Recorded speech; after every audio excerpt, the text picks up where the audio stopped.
திராட்சையில கருப்பு திராட்சை, பச்சை திராட்சை, பன்னீர் திராட்சை, காஷ்மீர் திராட்சை, விதையில்லா திராட்சை அப்படின்னு பல வகையில திராட்சை இருக்கு. எந்த திராட்சையா இருந்தாலும் நோய்களை குணப்படுத்துற சக்தி ஒண்ணுதான். இந்த திராட்சை பழத்தை எப்பெல்லாம் சாப்பிட்டா நம்ம உடம்புக்கு நல்லது அப்படிங்கிறத இப்ப பார்க்கலாம். தொடர்ந்து இந்த வீடியோவை பார்க்கறதுக்கு முன்னாடி எங்க சேனலை சப்ஸ்கிரைப் செய்ய மறந்துடாதீங்க. சரியா பசி எடுக்காம வயிறு மந்த நிலையில இருக்கிறவங்க கருப்பு திராட்சை அப்படின்னு சொல்ற பன்னீர் திராட்சையில 1/2 டம்ளர் சாறு எடுத்து அதோட சர்க்கரையை கொஞ்சம் சேர்த்து குடிச்சிட்டு வந்தா மந்த நிலை நீங்கி நல்லா பசி எடுக்கும். பெண்களுக்கு வரும் மாதவிடாய் கோளாறுகளுக்கு திராட்சை சாறு ஒரு சிறந்த மருந்து. மாதவிலக்கு தள்ளி போறது இல்லைன்னா முன்னாடியே வந்துடுறது, இது போன்ற குறைபாடுகளுக்கு ஒரு 1/2 டம்ளர் கருப்பு திராட்சை சாறு எடுத்துக்கிட்டு அதுல கொஞ்சம் சர்க்கரையை சேர்த்து தினமும் வெறும் வயிற்றுல சாப்பிட்டுக்கிட்டு வந்தா முறையான கால இடைவெளியில மாதவிலக்கு வெளியாகும். திராட்சை பழத்தை தொடர்ந்து சாப்பிட்டீங்கன்னா இதய பாதிப்பு, இரத்த குழாய் பிரச்சனை இது எல்லாத்தையும் இது தடுக்கும். திராட்சையோட நன்மையில ஒண்ணுதான் மலச்சிக்கல் பிரச்சனைய சரி செய்கிறது. ஆமா, இதுல உள்ள ஆர்கானிக் ஆசிட், செல்லுலோஸ், அப்புறம் சர்க்கரை இதெல்லாம் மலச்சிக்கல் பிரச்சனையிலிருந்து நம்மளை விடுவிக்குது. சர்க்கரை நோய் இருக்கிறவங்க இதை சாப்பிட்டு வந்தா ரத்தத்துல உள்ள சர்க்கரையோட அளவு கட்டுப்படுறதோட இன்சுலின் சுரப்பும் அதிகரிக்கும்.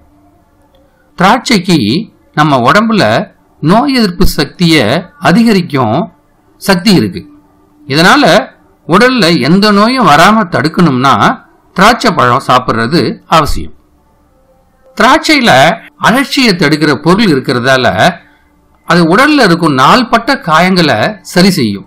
அது மட்டும் இல்ல, புற்றுநோய் உண்டாக்கும் செல்களையும் அழிச்சிடும். பெண்களுக்கு சுரக்கிற ஈஸ்ட்ரோஜன் ஹார்மோனின் வேதிவினை மாற்றத்தை கட்டுப்படுத்துற சக்தி திராட்சைக்கு இருக்கு. அதனால இதை தொடர்ந்து சாப்பிட்டுட்டு வந்தீங்கன்னா அவங்களுக்கு மார்பக புற்றுநோய் ஏற்படுவதற்கான வாய்ப்பு ரொம்ப குறைவாயிடும். அதுபோல புற்றுநோய் இருக்கிறவங்களுக்கு அந்த நோய் மேலும் பெரிதா பரவாம தடுக்கிறதுக்கும் இந்த திராட்சை உதவுது. நல்ல கனிந்த திராட்சையால செய்யப்பட்ட ஜூஸை சாப்பிட்டீங்கன்னா ஒற்றை தலைவலியை தடுக்க முடியும். அதுவும் இது நாள்பட்ட வலியா இருந்ததுன்னா தினமும் காலையில தண்ணியே சேர்க்காத திராட்சை ஜூஸை குடிச்சிக்கிட்டு வந்தா இந்த ஒற்றை தலைவலி குணமாயிடும். திராட்சை அல்சருக்கு அருமருந்தா செயல்படுது.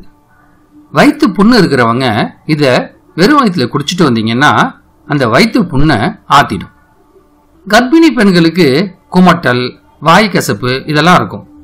இந்த நேரங்கள்ல திராட்சையை சாப்பிட்டீங்கன்னா நல்ல பலன் கிடைக்கும். சில பேரோட உடம்பு எப்ப பார்த்தாலும் ஒரே சூடாவே இருக்கும். இது போல அதிகமா உடல் சூடு இருக்கிறவங்க திராட்சையை சாப்பிட்டீங்கன்னா விரைவா உடல் குளுமையாயிடும்.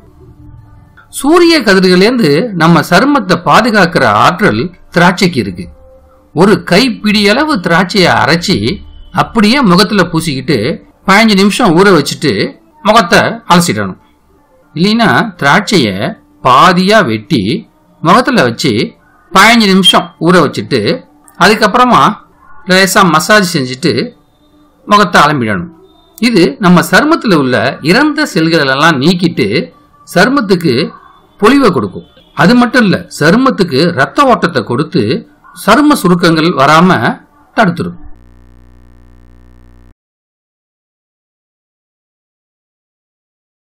மேலும் இது போல பயனுள்ள மருத்துவ வீடியோக்களை பெற கீழே உள்ள சப்ஸ்கிரைப் பட்டனையும் அதுக்கு பக்கத்தில் உள்ள பெல் பட்டனையும் அழுத்த மறந்துடாதீங்க.